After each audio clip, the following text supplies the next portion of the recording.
तीन बहनों की लालची भाभी। करिश्मा, रेशमा और मनीषा तीन बहनें हैं। उनका एक भाई भी है, मयंक। मयंक अपनी बहनों को बहुत प्यार करता है, लेकिन मयंक की पत्नी सविता इस मामले में मयंक से बिल्कुल ही अलग है। वो अपनी ननदों का जितना बुरा कर सकती है उतना बुरा करती ही रहती है और अपनी ननदों पर हुक्म भी चलाती है। करिश्मा, करिश्मा, तुमने अभी तक नाश्ता नहीं बनाया? तुम्हारे भैया को ऑफिस जाने में देर हो रही है। हाँ भाभी, बस अभी बनाती हूँ। करिश्मा, तुम ये ढीलापन छोड़ दो, कल को पराये घर जाना है। वहाँ अगर तुम इस तरह से काम करोगी तो लोग क्या कहेंगे कि माँ ने और भाभी ने कुछ सिखाया नहीं। और तुम्हारी दोनों बहनें कहाँ हैं? रेशमा मार्केट गई है और मनीषा सो रही है। क्या? सुबह के 8 बज रहे हैं और ये महारानी अभी भी सो रही है? ये कहते हुए सविता अपनी सास दुर्गा देवी के पास जाती है। माँ जी, देख रही हो अपनी बेटियों के तौर तरीके? क्या हुआ बहू, सुबह सुबह क्या कर दिया मेरी बेटियों ने? अरे एक तो अभी अभी उठकर किचन में गई है, दूसरी सुबह सुबह बाहर चली गई और तीसरी अभी तक सो रही है। क्या करूं मैं इन तीनों का, मैं तो परेशान हो गई हूँ।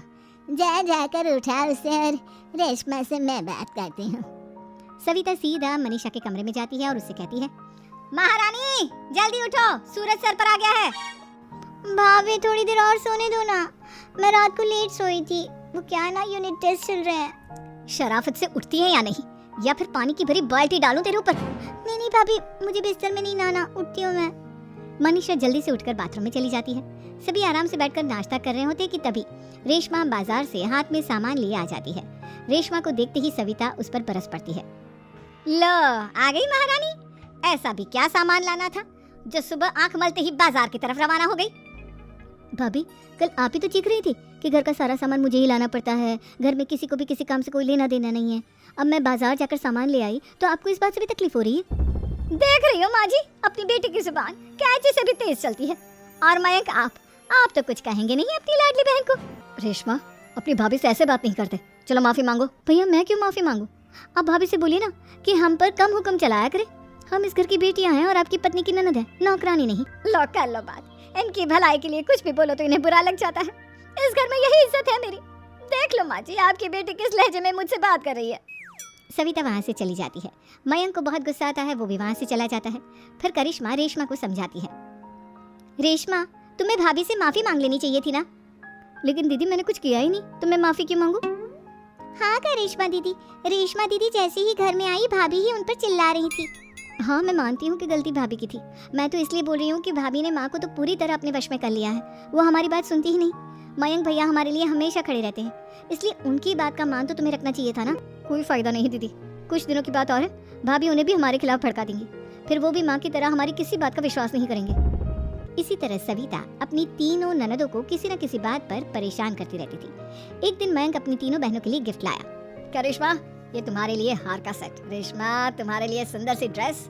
और मनीषा, तुम्हें किताबें पसंद है ना, तुम्हारे लिए किताबें लाया हूँ। थैंक यू भैया, थैंक यू भैया, थैंक यू भैया। करिश्मा, तुम्हारा नेकलेस कितना सुंदर है, ये भैया कहाँ से ले आए होंगे?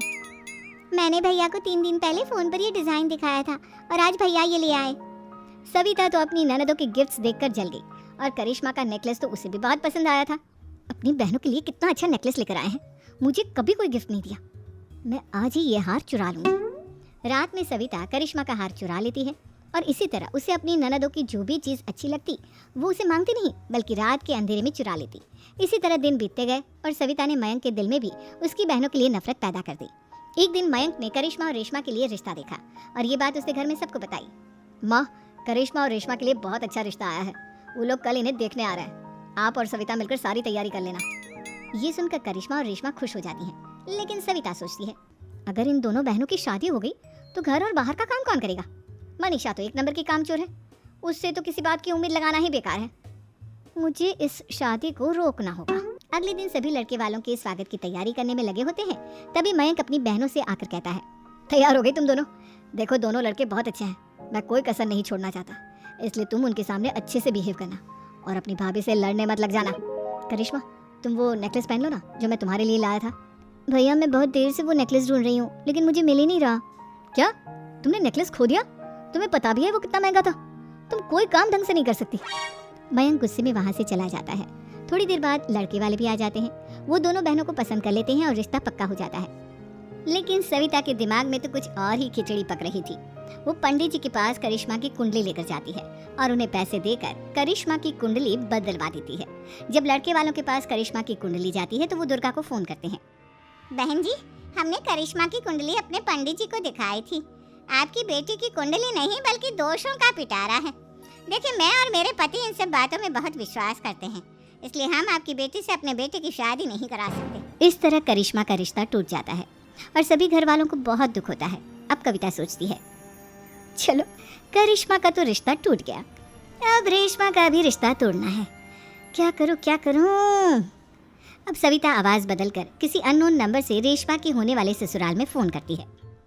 हेलो, मैं कौन हूँ कौन नहीं ये आपके लिए जानना जरूरी नहीं, बस इतना सुन लो कि रेशमा का 2 साल से किसी के साथ अफेयर चल रहा है। बस रेशमा का रिश्ता तोड़वाने के लिए सविता का इतना कहना काफी था। अब रेशमा का भी रिश्ता टूट गया। मयंक और दुर्गा देवी ने रेशमा को खूब खरी खोटी सुनाई और उससे बार बार उस लड़के के बारे में पूछने लगे। आप दोनों मुझे क्यों परेशान कर रहे हो? अरे कोई लड़का होगा मेरी लाइफ में तो मैं बताऊंगी ना, जब कोई है ही नहीं तो कहाँ से लाऊं मैं कोई लड़का? तो तेरे होने वाले ससुराल वालों को फोन किसने किया था? माँ, मैं नहीं जानती किसने फोन किया था, मैं सच कह रही हूँ। मैं तो पहले ही कह रही थी इसकी लगाम खींच कर रखो, लेकिन मेरी सुनता ही कौन है? आप चुप रहिए भाभी, ये सब आपका ही किया धरा है। अब तीनों बहनों को विश्वास हो जाता है कि ये सब उनकी भाभी ही कर रही है। तीनों बहनें अपनी भाभी को सबक सिखाने के लिए एक वकील कर लेती है और घर में हिस्सा मांग। देखो भैया, माँ बाप की जायदाद में जितना बेटों का हक होता है उतना ही बेटियों का, इसलिए इस घर के 4 हिस्से होंगे और हमें अपना हिस्सा चाहिए। मैंने तुम्हारे लिए क्या क्या नहीं किया और तुम इस घर में हिस्सा मांग रही हो? भैया, आप और माँ हम बहनों की कोई बात नहीं सुनते हो और भाभी हमारी शादी नहीं होने देगी क्योंकि उन्हें लगता है कि आप हमारी शादी में ज्यादा पैसा लगाओगे और उन्हें हम जैसी फ्री की नौकरानी कहाँ मिलेगी। तो हम भाभी के साथ तो रह नहीं सकते, हम बहनों को अपना हिस्सा चाहिए। अरे तुम्हें शर्म आनी चाहिए अपनी भाभी पर ऐसा इल्जाम लगाते हुए, वो तुम्हारे बारे में कितना सोचती है। हाँ माँ, भाभी हमारे बारे में बहुत सोचती है, दिन रात बस यही सोचती रहती है कि किस तरह से अपनी तीनों ननदों को परेशान करूं और कभी मुझे पढ़ने भी नहीं देती। दोनों बहनों का रिश्ता भी तो इन्होंने ही तोड़वाया है और रात में हमारे कमरे में आकर हमारी चीजें भी चुराती हैं। इसी तरह सविता की तीनों ननदें अपनी बात पर अड़ी रही। अब कोर्ट में तारीख भी शुरू हो गई। जब सविता को लगा कि उसकी तीनों ननद इतनी आसानी से नहीं मानने वाली, तो उसने अपने पति और सास को सारी सच्चाई बता दी और अपनी तीनों ननद से माफी मांगी। मयंक और दुर्गा को भी अपनी गलती का एहसास हो गया। अब सविता खुद करिश्मा और रेशमा के लिए अच्छा रिश्ता ढूंढती है और उनकी शादी करवाती है।